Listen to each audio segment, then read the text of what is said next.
Hi and welcome to the Get Started Fast with Avid Pro Tools S6 video series. My name is Gil Gowing, Pro Audio Solutions Specialist for Avid. With version 1.3 of S6 software, there are many new and improved features as well as overall system optimization and robustness. This video will cover these new enhancements. With version 1.3, the layout screen has been integrated into a single page. This will make working with layouts much more streamlined. Another new feature is the ability to choose which tracks are recalled with a layout and have others continue to be displayed when switching layouts. This works by selecting strip blocks from the track scroller to be stored in the layout. Strip blocks that are not selected will remain on the previously assigned tracks when switching layouts. Also new when creating layouts, they will be auto-named if a name is not provided. In addition, now when recalling layouts, the knob set view that was current when stored will be recalled. There is a new setting from the track's local options icon that allows for a VCA master to be auto-spilled when attentioned. There are options for spilling to the left or right of the attention track.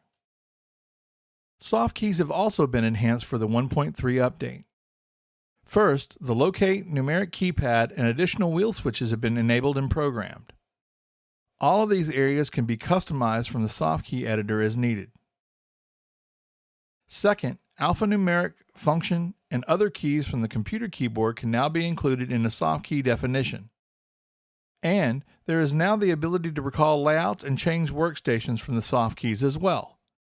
Getting to these modes is accessed by pressing the shift switch along with either the layout or workstation switch on the master module. You can now reverse the display order of sends and inserts. This preference is accessed from the main settings page on the master module. This makes getting to the top inserts and sends in a session much easier, especially on 9-knob systems, as this is usually how sessions are created. Another display preference is the ability to set how long a value is displayed on an OLED or display module after a fader or encoder is touched and released. This preference is accessed from the main settings page on the master module and can be set from off, instantly switching back, to 5 seconds. A long-standing request from users has been to have the ability to access certain transport and talkback functions remotely. With version 1.3, you now have access to the following GPI I/O functions from the D-sub on the rear of the master module: talkback, monitor dim and cut, play, stop, and record. Not only can you trigger these functions from a remote switch, but you can also trigger displays remotely, such as indicating the recording in progress. Wiring diagrams for the D-sub are provided in the S6 1.3 What's New guide. Version 1.3 adds waveform display support to Yukon so that third-party DAWs can implement this feature on S6. Also, active group ID and color are shown for each strip in all function views. In S6 version 1.2, Expand mode was added to access an expanded palette of controls from the knob module. In version 1.3, the user will now have access to expand mode on a process module if a knob module has not been declared in the same chassis as the track.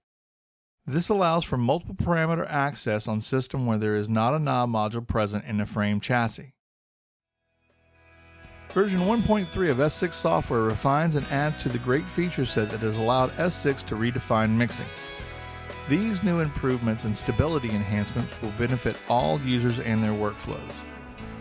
The S6 version 1.3 software update is included in the first year of the S6 Avid Advantage support package and is available to all registered S6 owners in their Avid account. Thanks for watching, and let S6 inspire your creativity.